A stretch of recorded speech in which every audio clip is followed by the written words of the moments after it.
Hello everyone, I'm Colin Canet. If you don't own a track saw, you're going to want to stick around and see what I'm going to make today.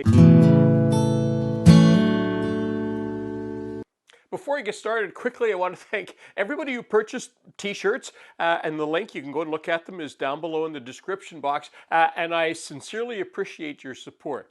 Okay, let's get started. What I'm making today is a jig that you can use your circular saw and get nice straight cuts. And I'm making a different version of this. I've never seen this before, so this is something totally new.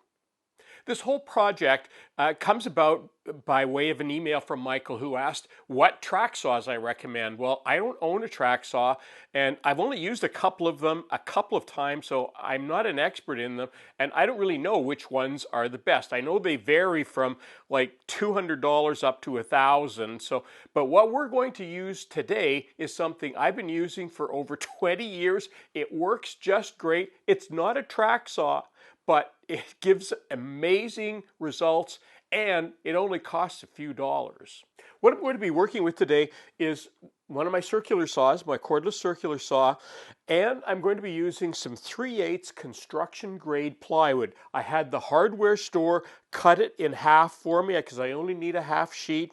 And while I was at the lumber store, I actually marked the factory edge so I wouldn't get them mixed up. This is the factory edge, that's why it's red. And that way I know that I've got a nice straight edge that I'm going to be using. I just wanted to show you in my cordless saw that I'm using today, I've installed a 40-tooth blade in here because I want a nice fine cut. Now, just so you understand what I'm going to be doing today, imagine this is the front of the plywood. What I'm going to be doing is cutting a strip of this off, taking that strip of plywood off and moving it back, and now that's going to be the new fence that the edge of my circular saw will be able to ride along. So for this example, what I'm showing you, this black, just imagine that that's the wood that I want to be cutting. It's MDF or plywood, whatever it is, doesn't matter. And the little red on top, of course, is our jig. Now I've set the height of my blade, and I've set that so that it's just barely below the wood that I'm cutting here, because this is the wood that I'm cutting, the black here.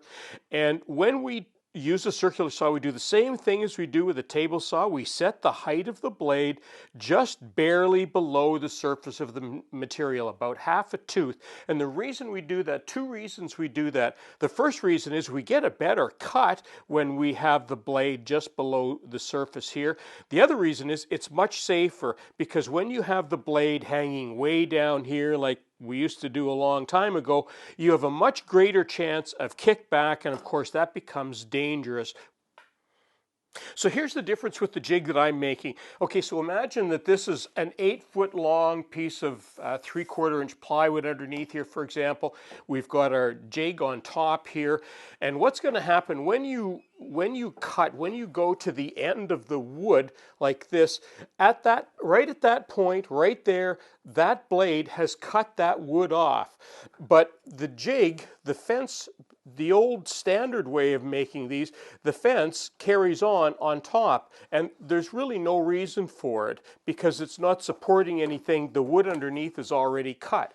But what we can do, we're going to take that fence, instead of putting it right at the end, we're going to move it back, because when we start here, we want more support at the beginning so that this saw isn't going to move around, and we'll have that support because that fence is going to get moved back a little bit. So we'll actually be able to start and make a better cut right at the beginning and run that all the way along. It won't make any difference. And then when we get to the end, we'll have already cut this off when the fence runs out. So we can actually make a better jig by moving that fence back.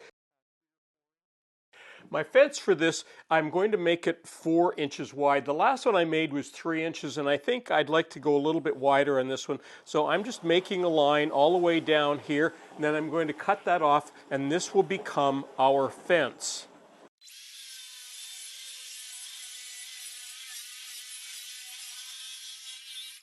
Now the next thing I need to do is to cut off the material that I don't need, and I'm not going to need this here. Now, I don't know if you can see my lines on here, but I'm on the underside now, and I'm going to drill some countersink holes all the way along, about every 12 or 14 inches. I'm not going to make you sit through it.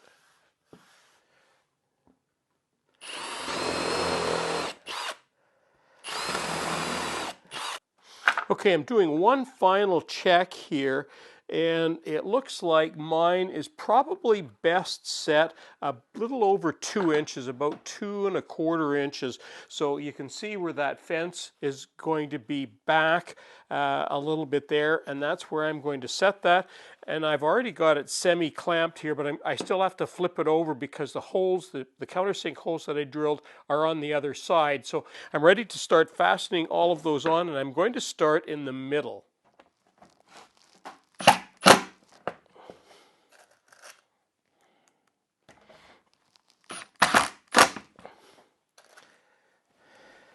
Well, you can see the jig is much flatter because I reversed the two pieces of wood that were warped, and I think it'll straighten out even more. Hopefully that will do that. But anyway, the way it is right now, it will work just fine. I only have one thing left to do, and that is, as you know, this outside edge is a tiny bit wider than the base of my saw. So I'm going to put the other battery in, and now I'm going to run the entire length of this with the new fence that I've used. This is the factory edge, and I'm going to put a brand new mirrored edge on the outside here.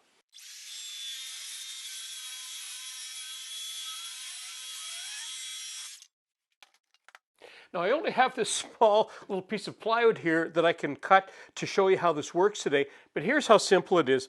You basically just measure the distance that you want. It's actually at 24 inches. I'm going to make it 23½ inches just because that's what it is. And I'm just putting a line there, and I do the same thing down here, 23½ inches right there. Now, when I put my jig on, all I have to do is align the very front, because this mirrors this edge, and that's where the blade is going to be. And if I wanted to be really particular, I could take the width of that blade off of there as well. So you can be really accurate with this thing.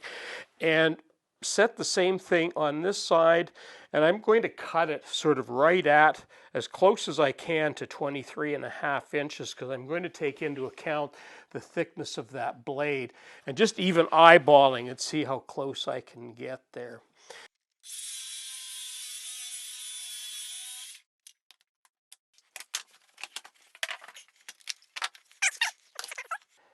Ooh, I'm out by about a 32nd of an inch on that side, and that was just eyeballing it.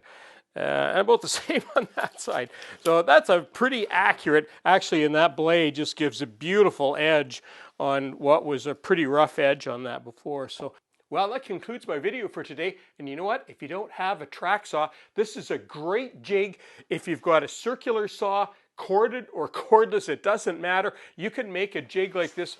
You'll need it helps to have a good blade, a good quality blade, and you know you can make super accurate cuts. And by using my adaptation of just moving this fence even a couple of inches, you'll get much better cuts on even a full 8-foot sheet of plywood or MDF, whatever it is you're cutting. And you know what? A jig like this will last you years and years. The last one I made was over 20 years old. I expect this one will last me another 20 years. I'm Colin Cadet for Woodwork Web. Thanks for watching.